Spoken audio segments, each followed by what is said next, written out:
Magandang araw mga kapatid at mga kababayan. I am back. This is EJ Morse. Welcome to my small channel. Sana nasa maayos kayong kalagayan saan mang dako kayo ng mundo naroon ngayon. And thank you for allowing me to be part of your day today. Maganda yung ating pag-uusapang topic. At tuloy-tuloy na tayo dahil ayaw nating pakabaan ng video ang video na to. Tanong, napanood nyo ba ang one-sided Senate hearing na ginawa ni Bato de la Rosa sa Davao? Isa rin ba kayo sa mga nainis? Nakakainis, di ba?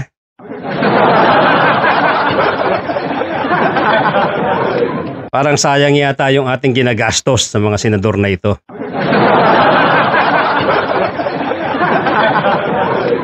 Naghihiring siya hindi para sa taong bayan, kundi para sa KOJC. Tama ba observation ko?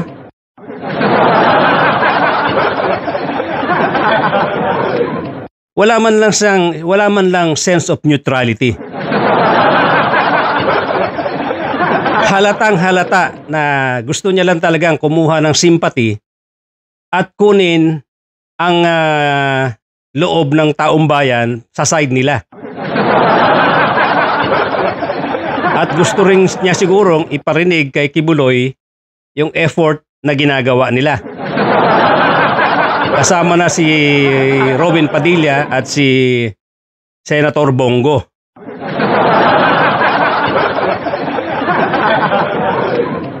Kakaawa naman tayo mga taong bayan, tayo mga taxpayers. Pagka ganito ng ganito ang mga senador natin.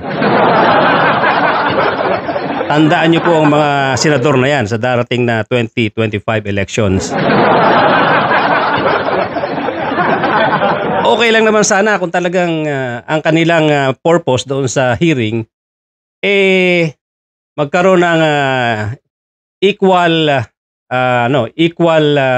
rights at equal time doon sa mga tawag dito sa mga opposing parties. Ang problema lang, mas binibigyan ng oras yung side ng KOJC. Gaano kahaba ang binigay na oras kay Atty. Torion? At gaano lang naman ang oras na ibinibigay kay General Torre? May mga gusto pang ipaliwanag si General Torre na pinipigilan ni Bato. Pero pagdating kay Atty. Torion, anything goes. Can you imagine, nagpo-point of order pa si Atty. Torion? Ilang beses humingi ng point of order si Atty. Torion. Nung pangatlong beses lang yata nahinto dahil may isang nag-object sa side ng gobyerno na sinasabi mukhang wala yatang karapatan na humingi ng point of order si Atty. Torion. Di napahiya si Bato. Dahil merong nakapuna na hindi tama, out of order si Atty. Torion. Lumalabas ba na si Senator Bato ay hindi alam ang rules sa hearing o nagtatanga-tangahan para lang makapagsalita ng husto si Torion? Masakit mga kababayan na ganito ang nating nakikita sa ating senador. Inyong senador. Dahil hindi ko naman binoto yan. Anyway, doon sa ibang punto, Napanood ko si Arlen Stone, no? Tama ang sinasabi niya. Na ang compound na ito na pinanggagalaiti nila Atty. Torion na ito raw ay isang hindi lamang tahanan ni Kibuloy kundi tahanan ng kanilang pagsamba at may mga school daw dito. So ang treatment ni Senator Bato rito talagang place of worship at saka place ng mga eskwelahan. Pero hindi ba dapat i-treat din natin ang lugar na ito na crime scene? Tama si Arlen Stone. I-consider din natin na itong lugar na ito ay crime scene. So meron talaga dapat magandang access ang ating mga kapulisan. Tama ba? Wag naman one-sided. Wag naman puro pabor sa KOJC at sasabihin natin ito ay simbahan at ito ay ito ay eskwelahan. Itrato din natin ito na isang crime scene.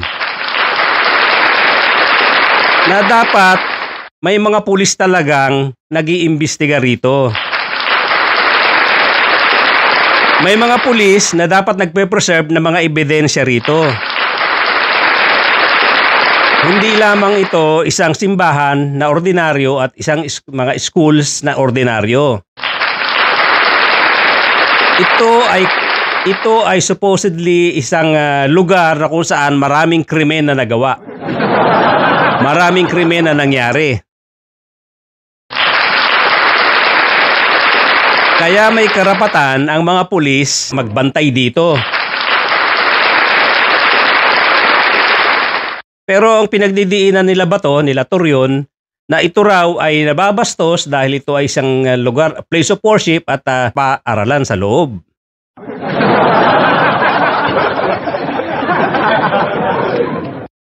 Isa pa, ano naman ang karapatan ng isang senador na makiusap, mag-appeal kay General Torre na ihinto ang pagse-search dito sa compound dahil nga daw ito ay naiistorbo na ang kanilang pagsamba, naiistorbo ang kanilang mga schools.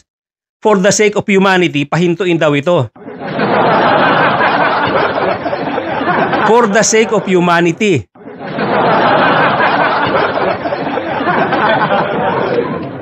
What about your case, Senator Bato? Hindi ba yung mga cases na na-file sa inyo sa ICC are all about crime against humanity? Parang misplaced yata ang iyong moral ascendancy dito. Wala kang moral high ground para sabihin na ihinto ang pagse-search for the sake of humanity.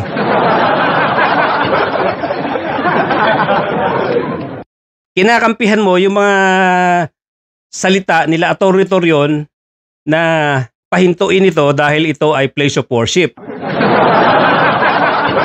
Naiistorbo ka mo yung mga pag-aaral ng mga estudyante. Ang kaso, matinding krimen ang naakusa sa kanya. Ang accusation sa kanya ay napakatindi. Na hindi pwedeng i-ignore ng mga pulis. Hindi po pwedeng i-ignore ng hustisya, ng mga korte natin. Otherwise, magiging katawa-tawa ang ating justice system.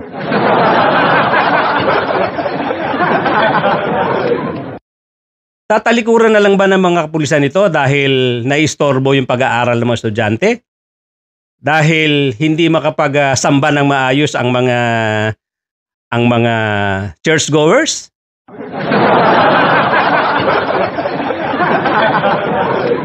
Paano yung alleged crimes na ginawa dyan? Senator Bato, isa kang dating pulis. Alam mo yan. Kung tatalikuran ng mga pulis yan, dereliction of duty nila yan. At sino naman ito sila Torreon at saka sila Cardona para magsabi kay PBBM na pahintuin ang ginagawang search dito. Nasaan na yung separation of powers? Hindi nyo pwede i-ignore yung separation of powers. Nagtatanga-tangahan din kayo eh. Ang may utos ng arrest warrant ay hindi si PBBM kundi ang korte. At ang korte nagpatunay na legal ang ginagawa nila General Torre.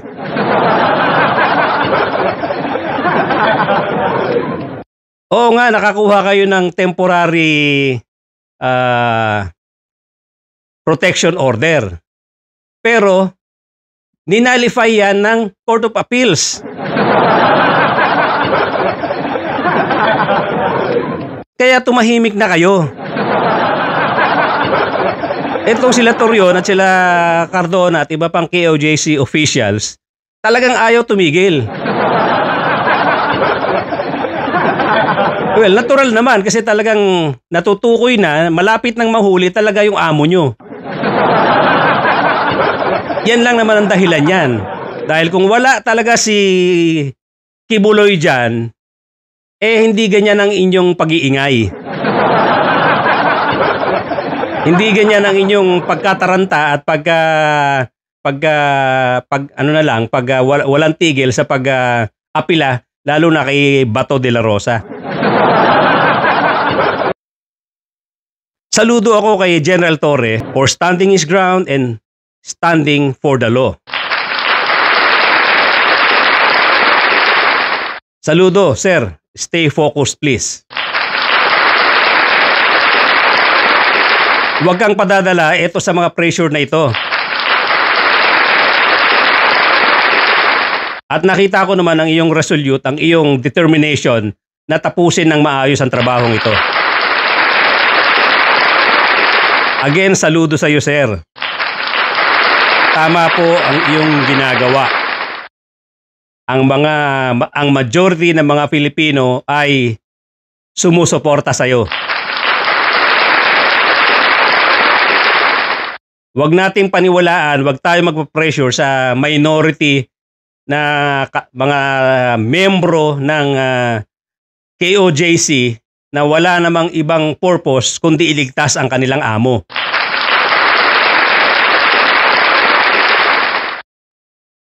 Masakit lang talaga dahil na resources ng gobyerno ang ginagamit sa hearing na ito.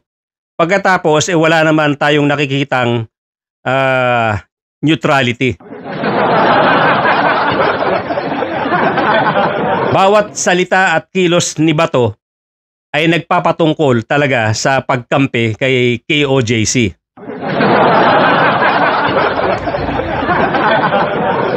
Senator Bato, hindi mo maitatago yan. Kitang-kita yan.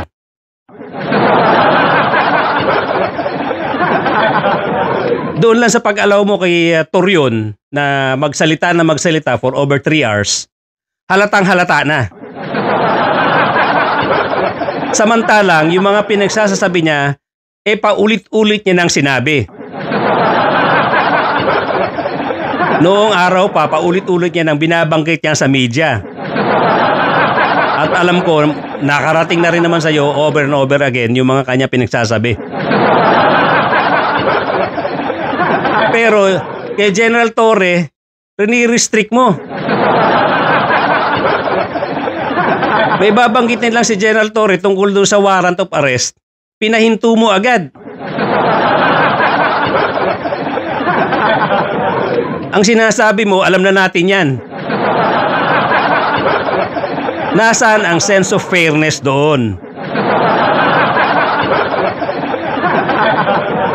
Lalo na nung magkwento si General Torre tungkol doon sa nakitang luxurious bedroom sa basement na kitang-kita naman talaga na yun ay kwarto ni Kibuloy. Nung binabanggit na ni General Torre na ito ay napaiikutan ng mga bedrooms ng babae, pinahinto mo at parang sinasabi mo, wag daw mag-suggest ng mali siya doon sa mga nakikita at sinire-report ni General Torre.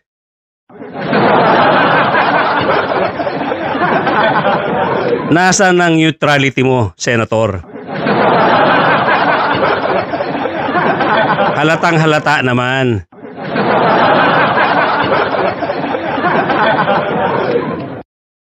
Ang nagpapasweldo sa iyo ay taong bayan, hindi ang KOJC. Nakaka-disappoint yung pinakikita niyong bias.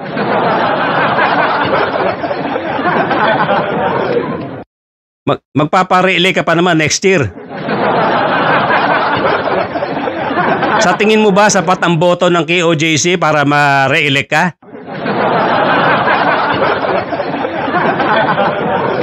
Bakit na lang ganon ang iyong pagdidepensa kay Kibuloy?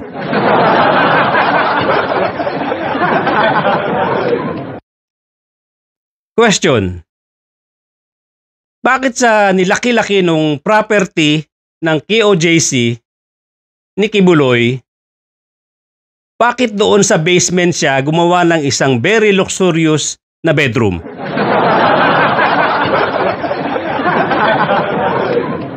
At bakit sa basement inilagay yung mga nakapaikot na kwarto na apparently or allegedly kwarto ng mga kabataang babae? Anong meron sa basement? Hindi ba may problema sa ventilasyon doon?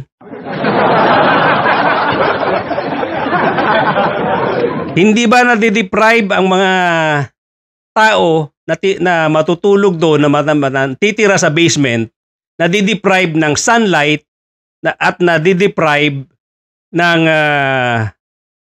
ng proper ventilation? Bakit sa basement na madilim? Bakit hindi sa taas ng building para maganda ang ventilasyon? Bakit? At bakit pinipigil mo magkwento si General tungkol doon?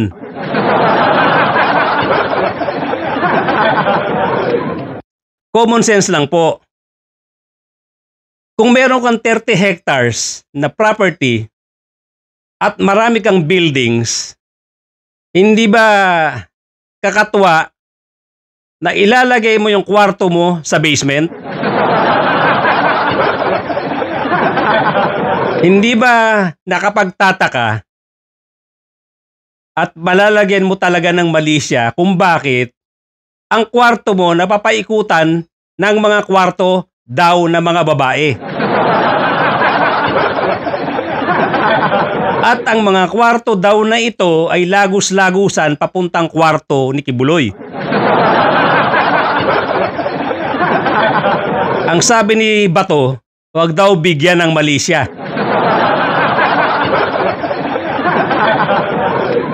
But common sense will tell you that something is wrong. Bakit mo ilalagay ang kwarto ng isang master sa basement? At papaikutan mo na mga kwarto na sinasabing mga kwarto daw na mga kabataang babae. 30 hectares ang property mo. Magtatago ka sa basement.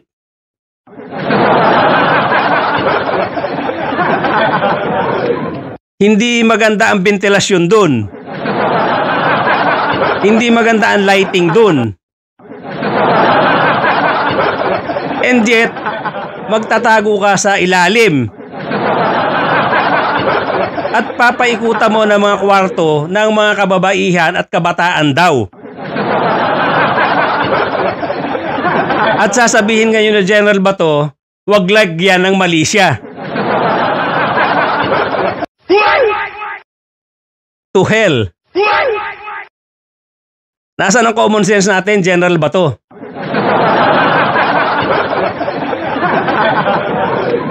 ang isang pulis talagang dapat may mali siya.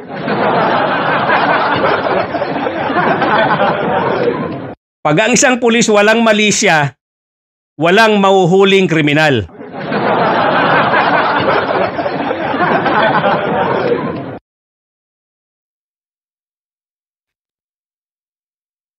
Isa kang dating pulis, General Bato. Sablay lahat ang iyong pinagsasasabi tungkol sa pagpupulis.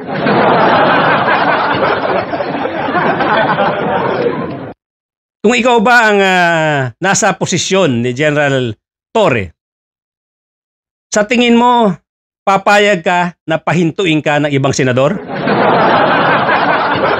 Assuming ikaw ang naatasan dyan na maghanap kay Kibuloy, ikaw ang inatasan ng korte na umaresto at sasabihan ka na nasa ng search warrant mo.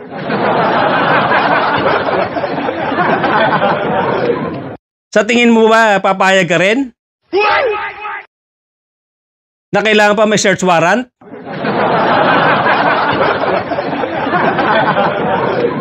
Ihinto mo ba yan na nakataya ang karir mo dyan? Nakataya ang mukha mo dyan? Nakataya ang batas dyan? At alam mo, pag inabandon mo yung trabaho na yan, yan ay dereliction of your duty.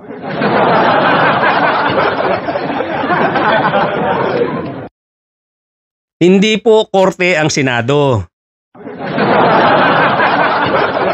Hindi ka rin Judge Bato. Hindi ka rin Judge Torion.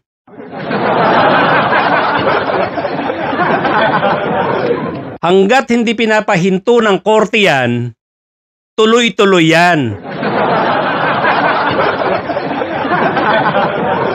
Huwag kayong magkaroon ng maling pag-aakala na kayo ang masusunod dyan.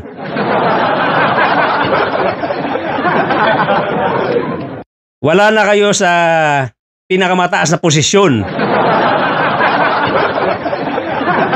At ang pinoprotektahan nyo ay may mga aligasyon na krimen na ginawa. Very unlikely na isang mambabatas na katulad mo, lalong-lalo na isang general, naging chief ng PNP, ang siya pang magkaka-idea na pahintuin ang ginagawang paghanap doon sa isang allegedly criminal. Mukhang malayong-malayo sa dugo ng pulisya ang pinagsasasabi mo. Hindi ka panipaniwala na manggagaling sa isang katulad mo yung mga ganyang suggestion. Isa ka mambabatas, dapat respetuhin nyo ang batas. Isa kang dating police general, respetuhin mo yung trabaho ng mga pulis. Yun lang yun, General Bato at Senator Bato. Pero sa takbo ng hearing kahapon, lahat pabor kay OJC at kay Torion mga pinagsasasabi mo. Kawawa ang mga taxpayers sa mga katulad mong senador. Sana naman wag na maulit ito, ating mga kababayan.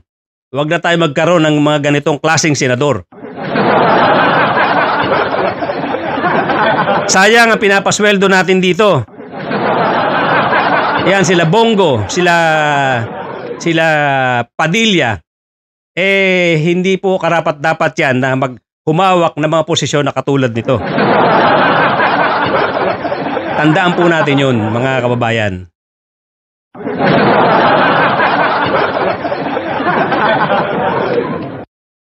Hindi po sila dapat nasa Senado.